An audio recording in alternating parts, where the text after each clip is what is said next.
Hi, my name is Goldbeer, and let's start with... Yes, Your Grace. There you go.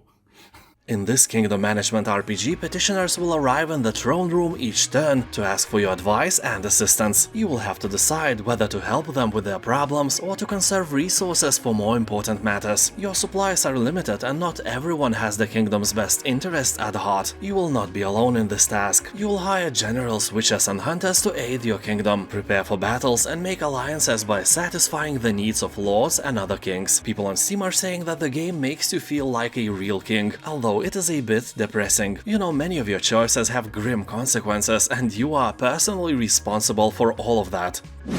Blasphemous 2. Awakened in a strange new land and displaced from your final resting place, you thrust back into the endless cycle of life, death and resurrection. There is no other option than to explore this perilous new world and uncover its long-forgotten secrets. There is nothing game-changing or very innovative in the second part of the Blasphemous, but you know the rule, if it's not broken, don't fix it. Your journey starts anew in a series of enchantingly grotesque landscapes, oozing gothic charm and littered with unforgiving traps. How you tackle the labyrinthian world remains at your discretion. There is no wrong turn to be made, only scores to settle. Taking down your enemies won't be easy, but the game is offering more chances to customize and improve your skill set, along with several new unique weapons to wield, so victory might just be within your grasp, but probably not.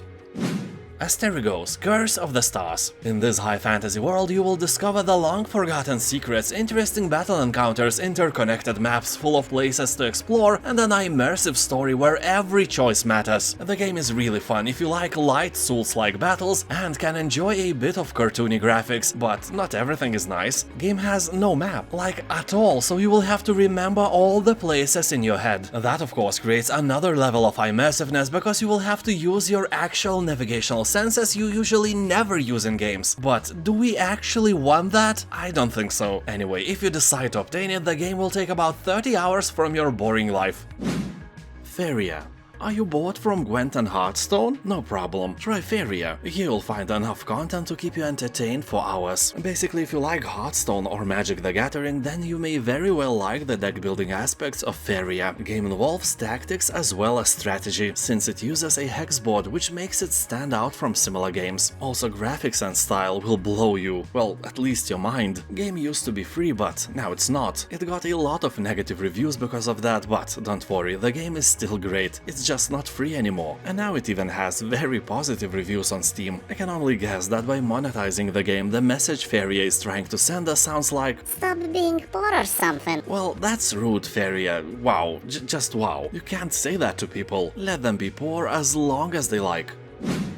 Darkest Dungeon. In this challenging turn-based roguelite RPG, you will recruit and train heroes and send them to battle in a variety of dungeons. Yeah, as always, send others to do your own job. The interesting part is that these said heroes are very, human. In-game they will battle not only enemies but also stress, fear and lack of potato salad, by which I mean hunger. So you will uncover strange mysteries and pit the heroes against an array of fearsome monsters. Game may not look like it's a lot of fun, but it is, believe me. Even though people love this game, at times it can seem punishing and unfair. But in general, Darkest Dungeon is fun if you like numbers, strategy and turn-based combat. Also, players are seeing many similarities with H.P. Lovecraft stories, like The Alchemist and famous Call of Cthulhu as well, not to mention overall dark and gloomy vibes. Black Skylands. This is a steampunk experience that combines elements of open world, sandbox, top-down shooter and action-adventure games. Here you'll become a skilled and valiant young sky marshal, fighting to protect your people from the invading bad guys. You will take command of your own airship and embark on a journey through a world of boundless skies. Gather resources to craft powerful weapons, upgrade your ship to new heights, unearth ancient secrets and engage in beautiful battles. When I played the alpha or demo version of this game a few years ago, I was really impressed by the style of the game. It surely draws inspiration from Hayao Miyazaki and his creations. Also, do yourself a favor and prepare for yourself some Abney Park, Steam Powered Giraffe and other soundtracks from steampunk bands. This way you can truly elevate your experience with Black Skylands, that's for sure.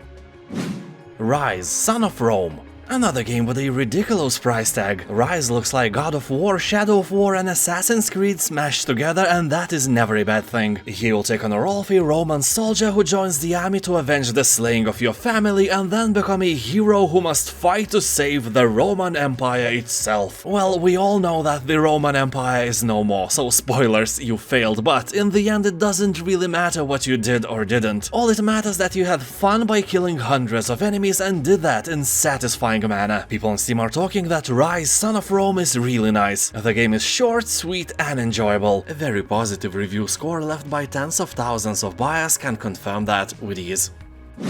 Hob.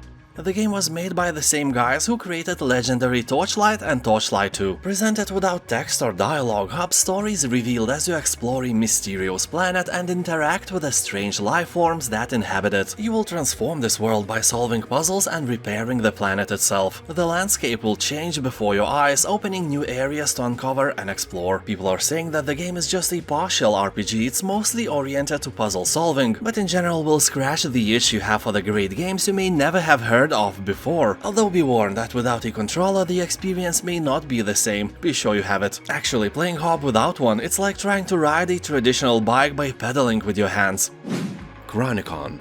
It looks like a simple 2D game, but an overwhelmingly positive review score should really grab your attention. Here you'll find 5 large acts, each with their own storyline, 4 unique classes, procedurally generated dungeons, local co-op for up to 4 players, remote play together support, 400 unique items, 900 skills, abilities and perks, hardcore mode and zillion other things. For many people this is the best action RPG game they have ever tried in their lives, and for some it's very simple and boring. So basically it still can disappoint you, but the chances are really slim, and the price is nice, don't think twice. CARRION.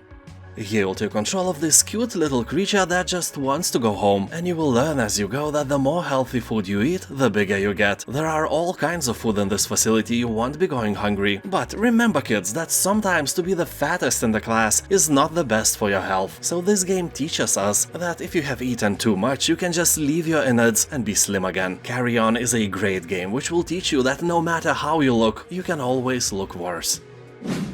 Dawn of Man. This is a nice city-building game where you control some ancient people, hunt mighty mammoths, gather various herbs and build Stonehenges. Although, what is the meaning of them? The game also has great AI. Not as great as a Skynet, but that is nice because Dawn of Man will fail if it tries to conquer the real world. Although we never know what simple AI is plotting against us. We will never know until it's too late. The biggest flaw of the game, in my opinion, is the game's color palette. Boring greenish-brownish tones everywhere can be really hard to the eye, and the game itself is focused on survival and not war, so keep that in mind if you like to wage battles. Of course, there are some war elements. You have to defend your settlements from various raider scum, but that's almost it. Lumencraft. This is a combination of a top-down shooter and base-building game with tower defense elements. You will enter procedurally generated levels with a fully destructible environment. You will build your base, dig some tunnels and find the precious lumen, humanity's only chance for survival, a crystal of high energy that may be the last chance for the mankind. Your people established an underground settlement and went into the dark to reach the nearby deposits, but the darkness consumed them as the subterranean caves and tunnels hold as much danger as salvation. Now it's time for you to step into the endless shadows and show all that darkness who the real boss is. As always, probably not you. The Gunk. This is an action-adventure game in which you play as one of 2 gritty space holes. As you are struggling to bring in funds, you chance upon an untouched planet brimming with life. You came in search of valuable resources and it looks like you hit the jackpot. But as you uncover the dormant secrets of a shattered civilization, you must battle the curse of a toxic gunk parasite. You will use your trusty power glove to reverse the corruption, uncover secrets of old and heal the planet. Also experience the evolving relationship of the crew as you explore this unique world. Game has a very positive review score, so it may be a good choice for your evening. The Pale Beyond. You never wanted to lead this expedition, but here you are. Stuck on and in the ice, your captain is missing and you are stranded miles from civilization. Someone has to take charge, and that is you, unfortunately. Because, knowing you now, everyone is certainly doomed. You will have to manage your resources, balance safety and morale, make the hard calls and head in the only direction you can, through the pale beyond. Keeping your crew and your dogs safe, fed and warm during the expedition is mandatory. Surviving on the ice will matter little in the face of a mutiny. Every vote will count, so keep the crew, at least the majority of it, on your side. Or you will hang and someone else will take the lead, but that won't be your story anymore. This is a wonderful, story-rich game. I can recommend it for everyone who likes games like that without a doubt. Rain World. Here you are, a slug cat. The world around you is full of danger and you must face it alone. Separated from your family in a devastating flood, you must hunt for food and shelter between terrifying torrential flows that threaten to drown all life. So you dream about being not a slug cat but a fish cat instead, but here your dreams, just like in real life, never become a reality. You will climb through the ruins of an ancient civilization, evade the jaws of vicious predators, and discover lands teeming with strange creatures and buried mysteries. And of course, find your family before death finds you. And it would be all nice and all, but I can see a Souls-like among the tags of the game. So be assured, we absolutely 100% warranty that death will find you. Not once, not twice, not 3 times, not, well, you know what I mean. People on Steam are talking that Rain World has a very steep learning curve, but once you've mastered it, you start to feel unstoppable. Also, about 90% of positive review score is not a joke. Isonzo. This is a World War I game based on the Italian front. Inspired by the 2-year struggle for control of the Isonzo River Valley and the Alps, the game will lead you across stunning landscapes as you choose your path to victory. Cut your way through barbed wire, flank your enemies by following mountain trails, or man a mortar to blast a way through. Shape a dynamic battlefield by laying sandbags and wire, placing ammo crates, deploying trench periscopes or sniper shields. Fight with more than 30 unique weapons, survive poisonous gas attacks and intense artillery barrages. People on Steam are saying that mostly here you will run up the hill for 20 minutes and then you die. Somehow that is still a fun experience. The game is a proud owner of a very positive review score, so no tricks here. Riftbreaker. Here you are, the Riftbreaker, an elite scientist commando inside a powerful mecha suit. Ooh la la! You have entered a one-way portal to a distant planet at the far reaches of the Milky Way. You have a purpose of building up a base that will allow travels back to Earth and continue colonization. So you are tasked to construct a two-way rift back to Earth, because living on a planet without cold, refreshing beer or potato salad is painful, and that shouldn't even be a legal thing. Although you encounter a bit of a bigger problem than the absence of beer, which is monsters, thousands of them. The game itself is a hybrid between StarCraft, Diablo and Satisfactory, a really great and entertaining game.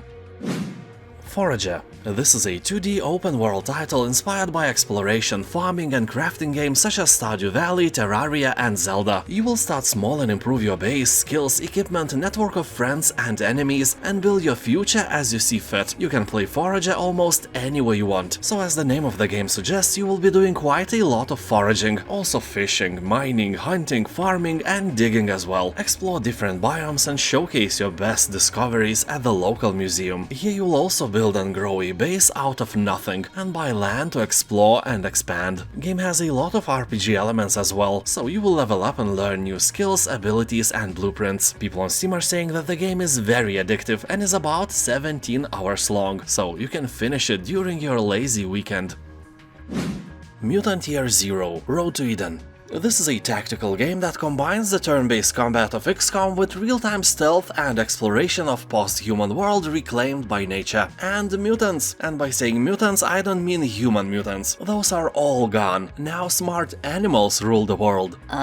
Define smart. Well, you got me here. They are not always smart. They sometimes do stupid decisions because, you are controlling them. Oh my god, how dare you! Shh, it's a joke. So although animals can't speak here, it's it's definitely not a Disney kind of world. It's brutal and cruel, and survival of the fittest is in progress. You must venture out of the city to explore the zone where one day you might find the Eden of legends, the ancients' heaven in the middle of hell, I guess, with mountains of potato salad and rivers of cold beer. Maybe you will find your answers there, then again, maybe not. Game has really beautiful graphics, great humor and an interesting story, also very positive reviews on Steam. UnderMine. This is an action-adventure roguelike that blends combat and dungeon crawling with RPG-like progression. Mine gold, die, upgrade yourself, and then try again. Discover hundreds of items including relics, potions, blessings and curses that all stack for a new experience every run. Challenge dangerous bosses and rescue helpful characters that provide new upgrades for your adventure. Also decipher the cryptic messages of the UnderMine's residents and unfold the mystery at the heart of the dungeon. People on Steam are saying that the game reminds them of one thing, like someone took the mines from Stardew Valley, upgraded them heavily and made them into a game. UnderMine has about 90% of positive reviews, but some people complain that it is unbalanced and can infuriate you. But hey, you play these games and hope to die just to be reborn stronger again. Graveyard Keeper. Here you can make candles from human fat, burn witches, and even sell mystery meat to the local tavern. Well, you and I, we both know that this is human flesh from corpses, but nobody else has to know, right? That is not a question, by the way. You know, you wouldn't want to visit a local tavern as a special guest. You know, I like you. Anyway, Graveyard Keeper is the most accurate medieval cemetery management sim of all time, because obviously there are no other medieval cemetery management games. You'll build and manage your own graveyard and expand into other ventures, while finding shortcuts to cut the costs. Use all the resources you can find. After all, this game is about the spirit of capitalism and doing whatever it takes to build a thriving business. If you have guts, try this game. If not, you can always harvest some from a fresh dead body. Conan Exiles. This is an online multiplayer survival game with mounts and mounted combat set on the lands of Conan the Barbarian. You'll journey through a massive and seamless open world, from the rolling sand dunes of the southern desert to the mysterious eastern swamp and the snow-capped mountains of the frozen north. Climb anywhere and experience full freedom of exploration. In other words, it is an open world sandbox and you can play together with friends or, you know, with creepy strangers as you build your own home or even a shared city. You will have to survive freezing cold, explore loot-filled dungeons and develop your character from lowly peasant to a mighty barbarian. Also fight to dominate your enemies in epic siege wars. People on Steam are talking that the game is a bit buggy and that can be annoying, but it also has boobs in it, so for that you can forgive almost anything. And now thank you for watching, and as always, if you like my videos you can support me on Patreon and become a sponsor of every video I make. Like, that is a very noble deed. Have a nice day and I'll see you next time. Bye.